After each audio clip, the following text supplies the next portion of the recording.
Hello and welcome to the Microsoft Megabyte, where today I'm talking to the one and only Thomas Billy, who is the Director, Product Marketing for Windows. You've heard him on a previous episode, but now let's revisit the entire Windows 11 conversation now that we're post-launch. So, hello, Thomas. Did I get the last name correctly, by the way? Yes, you did, Brian. That was perfect. I appreciate it. Thank you. Good. As someone whose last name is Gavados, you can understand why I have to ask.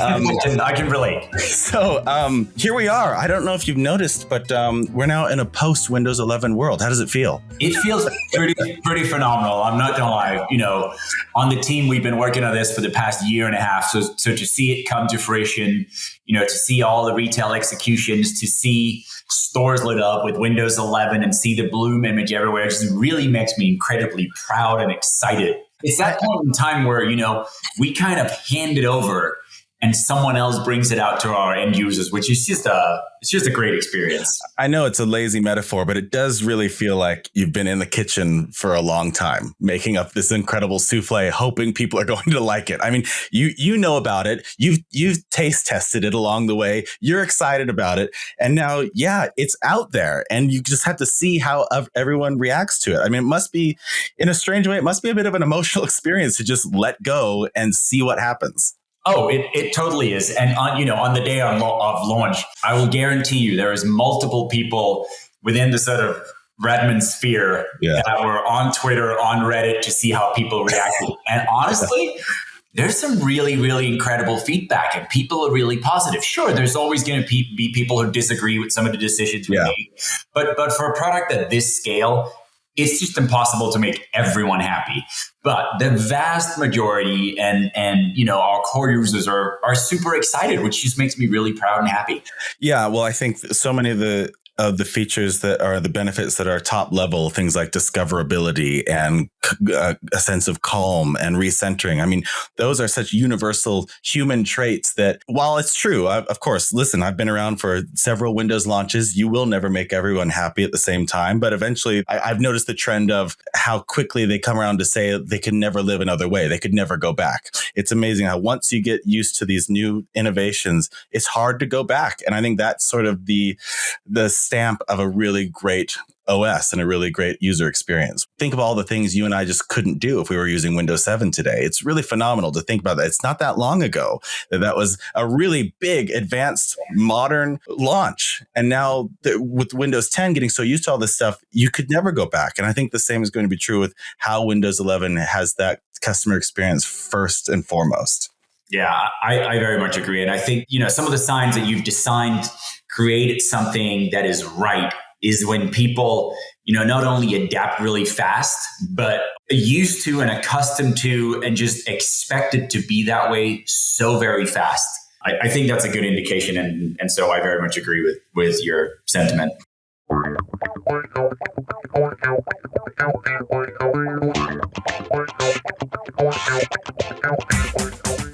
So then you mentioned a couple of like retail transformations and things during launch. It's a big world out there, and sometimes we're all siloed in our different regions and in our different, in our lives. But this is a big company doing a big launch. And so I wonder, do you have a couple of those big moments for us, you know, everyone out there listening that they might want to look up for those big Windows 11 launch moments that happened globally? Yeah, I mean, for me, I got to be on a call with our team in Dubai on the evening before launch, so the Monday evening, obviously because of the time difference that kind of aligned to what our launch would be, but they were projecting a Windows 11 TV, sort of adopted TV spot onto the tallest building in the world, the Burj Khalifa. And just seeing that building lit up in Bloom and the new Windows Blue, and it says Windows 11 sort of up that building just looked incredible. And I know that video is online because it's been shared left, right, and center. So I highly recommend going checking that out. And then in Saudi Arabia, they did something similar on the ITRA building, which also just looked incredible. But we actually seen it in a bunch of different places. You know, some of the big screens in Times Square in New York, seeing those with Windows 11 on was pretty cool. And then, of course, there were, you know, we got imagery sent in from physical retail stores where we saw images from France and from Hungary and from, you know, all over the world. Of course, from the US as well, where you just see retail lit up, the Bloom image, RDX running on devices. It was really incredible to see. There's a lot of positivity, of course. We can talk about how great how so many of the reviews are. The feedback has been generally positive. That is very exciting, especially from the first out of the gate moments. But what have you noticed? Let's see. Have you noticed any common misconceptions about what Windows 11 is, or perhaps any resistance or hesitancies that you read that particularly frustrate you because all you're thinking is, no, if you only knew the truth, or if you only knew more accurately, you wouldn't have that concern. Are there any of those that stand out when I ask that question? Yeah, I mean, there's a couple of things. One, of course, is that once the upgrade starts rolling out more broadly, it's free. It is not something people will have to pay for. And then the second thing is, which I think is pretty common. It's happened for us before, but if you know how to use Windows 10, you will know how to use Windows 11. If you know how to use Windows 10, you will know how to use Windows 11. It is incredibly familiar. Even though the start menu is centered and not on the left anymore, it's still very easy to use. Like this skill set that you have built with Windows 10 or even 7, you know, it is going to be applicable to Windows 11. It's not like we've completely changed what happens when you click one of the applications. We've just added some new functionality and features. We've made, the snap functionality better. But it's still the Windows that you know, and the skill set that you have from previous Windows versions is very much still applicable today. So there's no steep learning curve. So if you know how to use Windows, you will know how to use Windows 11 too. If you know how to use Windows, you will know how to use Windows 11 too. I'm going to have to put that on loop. Just take that segment out and just replay over and over again, because yes, that is so true. So you're going to be comfortable landing in Windows 11, and also you're going to discover new stuff that you're going to be excited about. So it is truly that best of both worlds story for our hesitant or resistant to change type of customers that we're going to be seeing this holiday season. Yeah, absolutely. And I mean, on top of that, now that you mentioned holiday season,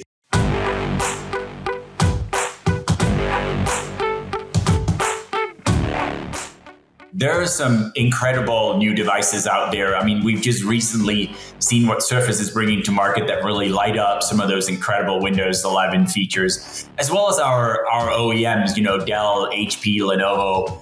There's just some really, really beautiful hardware out there that just marries that hardware innovation with the software innovation, and really brings Windows 11 to life. So I am so excited to see all those new devices hit the shelves. Okay, you're right. So these new devices, this is truly one of the perfect marriage of hardware and software type of stories. You're seeing this incredible modern experience, and now you're seeing it able to be married with these incredibly premium feeling looking devices from, not just Surface. So these OEMs are bringing these remarkably thin and high quality devices out there that just beg to be touched. It's pretty remarkable. So in terms of bringing Windows 11 to life on these kinds of devices, what would be your, I don't want to say favorite, because I know that's just asking for your personal opinion, but as you walk into a retail store, what are you hoping to see demoed, whether it's on a Surface or something from Dell, HP, Lenovo, to really spark that enthusiasm and excitement, especially considering the fact that we may have limited time with our customer interactions during this holiday season? What would be those quick nuggets to really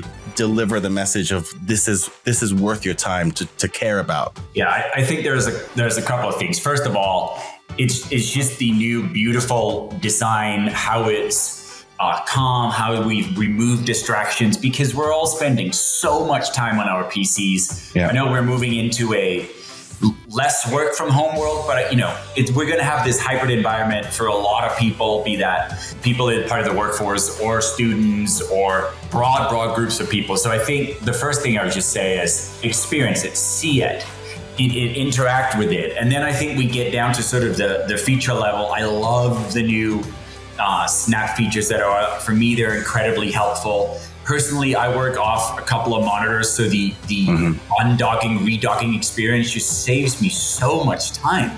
Yeah. And then I really appreciate having access to chat directly from the taskbar with the new integration with chat from Teams. I think that is going to be a game changer, because we've now gotten used to really using chat a lot, and I think having it front and center is just amazing. Yeah, and I will commonly when I get a really long text message or something that I know it's basically being treated as an email, I will commonly say to my wife or something, hold on, I got to go down to my PC to reply to this. I genuinely do feel that sense of doom and dread sometimes when I'm in a busy back and forth, the chat situation, and I have to pull out my phone every time. So using your phone has just been a complete game changer for how I communicate for, group text threads and things. And now thinking about the Teams integration in the PC, knowing that I don't have to worry about the platform someone is on, that they can just make use of this. And if they're sitting at their PC or Mac themselves, then they can just respond in kind. That I agree. I'm so stoked to see what the focus of how the focus of Teams will be over the coming year, let's say, and how RPs and all kinds of customers are going to be leveraging this platform that people like you and I have already fallen in love with, and as you say, at a borderline addiction level, use all the time to communicate. So I'm very excited about that. Good. I'm glad to hear that. That makes me happy.